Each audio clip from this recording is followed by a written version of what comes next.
তো 2026 সালের 1 তারিখ থেকে কিন্তু মোবাইল ব্যবহার করতে হলে আপনাকে বিভিন্ন ধরনের নিয়ম কিন্তু ফলো করতে হবে, আর সেটা কিন্তু প্রত্যেকের ফোনে দেখুন এই যে লিখে দিয়েছে তারা। এখানে কিন্তু দেওয়া আছে যে সরকারি নির্দেশনায় 1 জানুয়ারি থেকে 2026 থেকে ন্যাশনাল আপনার ইমপ্লিমেন্ট আইডেন্টি রেজিস্টার কার্যকর হবে।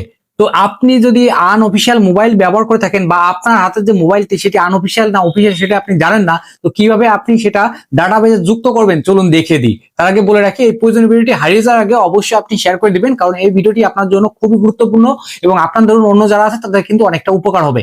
এবং যারা এখন আমার ফেসবুকের এই পেজটাকে ফলো দিয়ে রাখেনি তারা এখনই ফলো দিয়ে রাখুন। তো চলুন কিভাবে সেটি করবেন দেখিয়ে দিই। প্রথমে আপনাকে *#06# দিয়ে আপনার ফোনে আইমি নাম্বারটি দেখে কপি করে নিতে হবে। আমি কপি করে নিচ্ছি। তো এখান থেকে আপনি আপনার আইমি নাম্বারটি কপি করে নেবেন, আমি কপি করে নিলাম। এরপর আপনাকে আপনার যে ডায়াল প্যাডটি আছে সেখানে লিখতে হবে 16161#, দেন আপনি ডায়াল করবেন।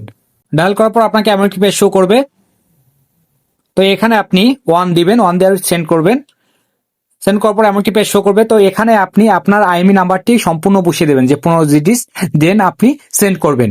15 সংখ্যা বসানোর পর সেন্ড করার পর আপনার ডাটাবেজে কিন্তু আপনার ফোনটি যুক্ত হয়ে যাবে। তো এইভাবে কিন্তু খুব সহজে আপনি আপনার ফোনকে নিবন্ধিত করতে পারবেন। অবশ্যই প্রয়োজনীয় ভিডিওটি শেয়ার করে রাখবেন। আর কোডটা কাজ না করলে অবশ্যই আপনার মোবাইলের নামটি কমেন্ট করে জানাবেন।